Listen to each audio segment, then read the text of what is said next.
Bienvenue sur 1, 2, 3 Ventures TV, la web TV d'1, 2, 3 Ventures, société de gestion indépendante spécialisée dans le capital, investissement et l'immobilier. Je reçois Mathieu Sanlaville, directeur commercial d'1, 2, 3 Ventures, et Pierre Dupuy-Chéniaud, directeur investissement de la même société. Messieurs, bonjour. Bonjour Pierre. Nous allons parler avec vous pour cette première émission d'un mode d'investissement innovant, les club deals. Traditionnellement, dans les opérations de financement bancaire, les club deals sont des petits groupes de banques historiquement proches de l'entreprise et qui se partagent sa dette principale. Ma première question, Mathieu, c'est dans le capital investissement, en quoi consiste un club deal ?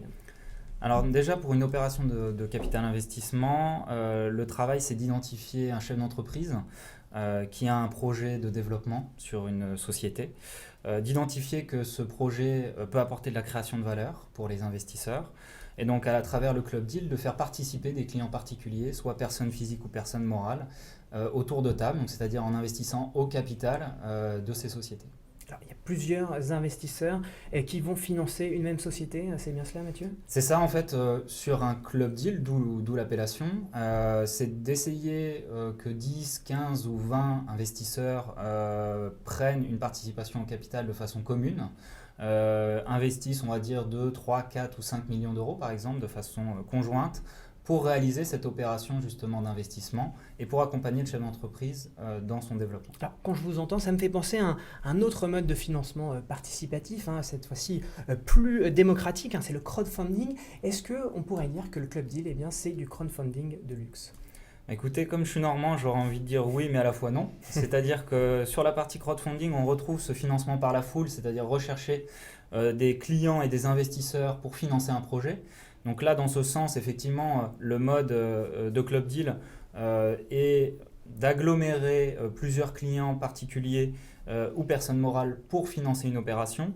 La principale différence, elle réside notamment dans la présence de Pierre, dans l'équipe d'1, 2, 3 Ventures, puisque nous avons 30 personnes à l'équipe de gestion qui travaillent sur les audits et le sourcing de ces opérations, également sur la structuration, donc les valorisations, les pactes d'actionnaires, donc qui régissent à la fois le contrat de mariage, comme on dit, et le contrat de divorce, pour encadrer l'entrée et la sortie de nos clients au capital de ces sociétés. Donc on va dire qu'il y a une petite amélioration par rapport à ce que peuvent proposer les opérations de crowdfunding dans l'accompagnement, le suivi et la structuration de ces opérations. Pierre Dupuy-Chéniaud, vous êtes d'accord effectivement avec Tout à cette fait, en fait, définition ? le sujet, pendant toute la durée de vie de l'entreprise et de notre participation, la création de valeur se fait surtout à ce moment-là. Et donc, il faut être présent pendant toute la période d'investissement, de 5 à 7 ans en général, pour créer de la valeur et arranger l'ensemble des parties dans la structuration de la sortie. Parce que la création de valeur se fait à la sortie, elle se fait aussi bien à l'entrée dans la structuration de l'opération, mais elle se fait surtout à la sortie. Est-ce qu'aujourd'hui, les plateformes ne proposent pas ? Alors, c'est un mécanisme qui est de plus en plus mis en avant par les sociétés de gestion. Pourquoi un tel engouement, Mathieu ? On constate en fait que les clients ont différentes problématiques, soit en tant que personne morale, diversification justement des holdings patrimoniales, donc qui ont du cash à investir sur différentes classes d'actifs et y allouent une pondération de plus en plus forte sur la partie non cotée. Également des holdings avec des contraintes plus fiscales liées au remploi de plus-value de cession, donc des contraintes de réinvestir sous 2 ans son produit de cession quand un dirigeant a cédé sa société. Et on constate également un engouement de personnes physiques de plus en plus fort pour diversifier leur PEA, ne pas être soumis à l'aléa des marchés financiers par exemple, ou éventuellement leur enveloppe de compte titres. Donc essayer de diversifier son patrimoine en tant que personne morale ou personne physique, ou travailler la fiscalité, notamment pour les dirigeants d'entreprise. Et alors, est-ce que vous pensez que c'est un investissement plus risqué que d'autres ? Alors c'est une très bonne question.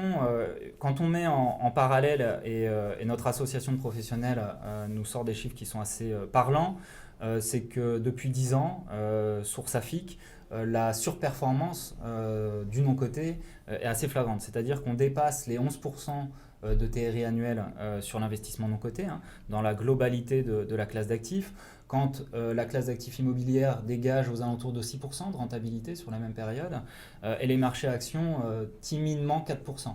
Donc on voit effectivement que sur le long terme, le non-coté surperforme les autres classes d'actifs.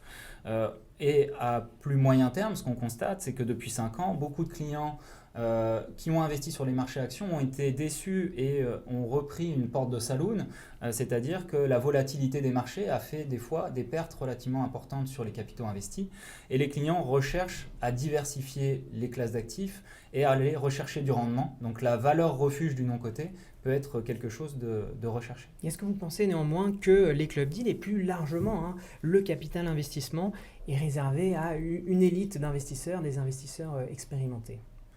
En fait, ce n'est pas limité à des investisseurs expérimentés. Ça peut être aussi l'occasion, je dirais, d'apprendre sur un secteur d'activité, d'apprendre sur comment travaillent certains chefs d'entreprise. Puisque quand vous devenez actionnaire d'une société, mécaniquement, vous êtes un petit peu plus au cœur du sujet, c'est-à-dire que vous allez vous intéresser aux comptes de résultats, aux projets opérationnels d'acquisition. Vous allez du coup vous intéresser beaucoup plus à la société. C'est ce qui plaît également à nos clients. C'est peut-être un investissement plus humain, plus tangible. De toucher du doigt effectivement leur investissement. Alors ça peut être sympa d'investir sur Peugeot ou Société Générale sur le CAC 40, mais aller investir dans un hôtel à Paris, un EHPAD à Istres, c'est beaucoup plus, je dirais, proche de son investissement. On peut aller voir à quoi ça ressemble. On n'a justement pas ce lien immatériel qu'on peut avoir notamment avec le marché action. Alors Pierre, justement, quels sont selon vous les avantages du Club Deal ? Le Club Deal offre plusieurs avantages aux souscripteurs. C'est d'abord la structuration, la grande souplesse d'un point de vue, d'une part, de la possibilité d'investir sur tout le territoire national. Ça, c'est le premier sujet. Et au niveau de la maturité, on peut vraiment faire du sur-mesure en fonction des gens qu'on a en face, de la recherche d'actifs. Donc, on peut construire et bâtir avec les souscripteurs, s'ils sont plusieurs, ou les quelques souscripteurs, s'ils sont peu nombreux, une stratégie spécifique. Donc ça change la donne. On peut donner un exemple. Si on part sur un deal, typiquement les pactes du trail, aujourd'hui c'est un vrai sujet. Et on peut construire des choses où le client va pouvoir rester 6 ans autour de table. On va lui construire, il va avoir une pérennité dans son TRI. Il va pouvoir visiter... Alors, TRI, si vous pouvez rappeler la définition. Tout le rendement en fait, annuel, nous on appelle ça le TRI projet. Donc un projet, on le fait, on le finance parce qu'il offre un certain rendement. Et à partir de là, on structure avec de la dette, ce qui vient augmenter le levier pour le client. Et lui, c'est son rendement final, ce qui nous permet, et d'une part, de faire la gestion, et d'autre part, offrir un rendement qui oscille entre 6 et 8% globalement sur les opérations. Est-ce que c'est un investissement qui présente des avantages fiscaux différenciants par rapport aux autres produits financiers ? Effectivement, comme le disait Pierre, un club deal peut être travaillé pour différentes problématiques. Soit je n'ai pas de problématique fiscale et c'est juste de la diversification de mon PEA, de mon compte titre, ou bien au sein de ma holding patrimoniale, une allocation sur du private equity, sur du non-coté. Ou alors des problématiques fiscales, soit pacte du trade, c'est-à-dire qu'on peut travailler l'exonération d'ISF ou la transmission, donc à l'intérieur d'un pacte du trade qu'on structure pour nos clients. On a également les entrepreneurs qui ont vendu leur société et qui sont dans le régime de l'apport-cession. Donc ils ont une holding avec du cash à réinvestir sous un laps de temps de 2 ans. Et dans ce cas-là, les structures que nous proposons à l'investissement leur permettent d'être éligibles à l'article 150 OD-bis ou OBTR selon les clients et donc d'optimiser leur fiscalité. Donc en fonction de ce que recherchent les clients, on peut pour les holdings abaisser la pression fiscale ou pour les particuliers diversifier leur patrimoine au sein de différentes enveloppes. Et alors concrètement, comment on met en place un club deal, Pierre ? D'abord, on structure, nous on source les opérations. Donc on est sur le terrain, notre rôle au quotidien c'est d'aller chercher des opérations, de les négocier, parce que généralement on est donc majoritaire, le but c'est que les fonds qu'on gérera seront majoritaires au capital de la cible. Donc on structure, on soumet une note de présentation de ce projet à chacun des investisseurs, ça c'est organisé par l'équipe de commercialisation, chacun des investisseurs est libre ou pas d'investir dans l'opération. Après, ça c'est la seconde phase. Une fois qu'on a bouclé le tour de table, on fait adhérer et on structure toute la documentation juridique de l'opération. Et ensuite, on s'occupe de toutes les négociations bancaires et toute la suite de la vie de l'entreprise. Est-ce qu'il y a la signature d'un pacte d'actionnaires ? Comment ça fonctionne ? Voilà, pendant la période de souscription, on bâtit un pacte d'actionnaires donc avec nos partenaires qui vont faire la gestion, qui sont les gestionnaires des différents actifs. Et de l'autre côté, nos investisseurs, il va y avoir un pacte qui va, comme disait très bien Mathieu, organiser l'entrée, mais aussi le divorce à la sortie de l'opération. Et quel savoir-faire d'un Autre Aventure sur ce type d'investissement ? Donc on a bâti en fait cette offre depuis bientôt 10 ans, c'est-à-dire que des clients souhaitent des fois investir directement dans des fonds pour être mutualisés. Donc la mutualisation a ses avantages, ses inconvénients, c'est qu'effectivement on est diversifié en termes de risques, mais par contre on ne sait pas forcément dans quelle société on va investir. Donc on a par exemple sur l'année 2013-2014 levé plus de 200 millions d'euros, et pour 2015 qui n'est pas encore terminé, on a quasiment fait plus 90% de collecte sur la partie Club Deal. Donc on voit qu'il y a un réel engouement effectivement de nos clients sur ces sujets-là.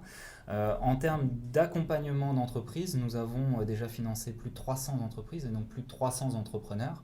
Donc les Club Deal s'adressant en partie à des dirigeants, des chefs d'entreprise, et que nous connaissons parfaitement, je dirais, pas cette clientèle, mais ces dirigeants, nous avons la possibilité effectivement de répondre à leurs attentes. Alors Pierre, peut-être que vous pouvez nous donner des exemples emblématiques d'opérations que vous avez réalisées. Oui, on va revenir justement sur 2 opérations typiques réalisées cette année, sur les 5 qui ont été faites. Donc la première, l'opération Mont-Blanc, c'est-à-dire l'acquisition de l'hôtel Mont-Blanc, un hôtel 5 étoiles réalisé par le groupe H8 Collection à Chamonix. Donc là, on a accompagné et la levée de fonds s'est faite en 1 semaine grâce aux équipes de commercialisation.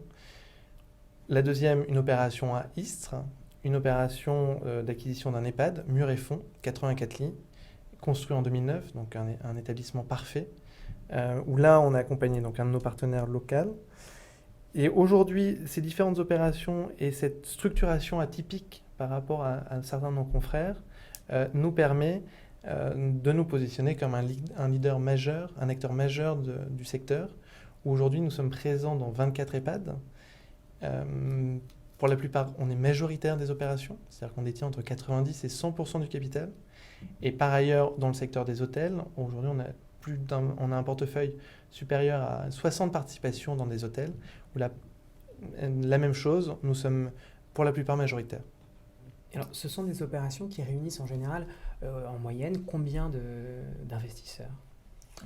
Sur la dernière opération qui a été financée donc pour l'hôtel Le Mont-Blanc, il y a une vingtaine d'investisseurs qui ont participé à l'opération. L'objectif au niveau des caractéristiques pour les clients, c'est que dans le cadre de la signature effectivement d'un pacte d'actionnaires, on avait également une promesse de vente, c'est-à-dire que le capital détenu par les clients, l'exploitant H8 dont a parlé Pierre avait la possibilité de le racheter au terme de 3 ans. Donc on encadre effectivement cette sortie pour viser, sous réserve bien sûr que l'exploitant nous rachète, une rentabilité qui est de l'ordre de 7% net de frais de gestion sur une période de 3 ans. Donc c'est ce que recherchent également nos clients, c'est des durées de détention qui sont relativement courtes, de 3 à 5 ans, et des objectifs de rentabilité qui soient supérieurs à ce que peuvent offrir les classes d'actifs traditionnelles. Alors peut-être s'il y a des investisseurs potentiels qui nous écoutent, est-ce qu'il y a des prochains deals à venir ?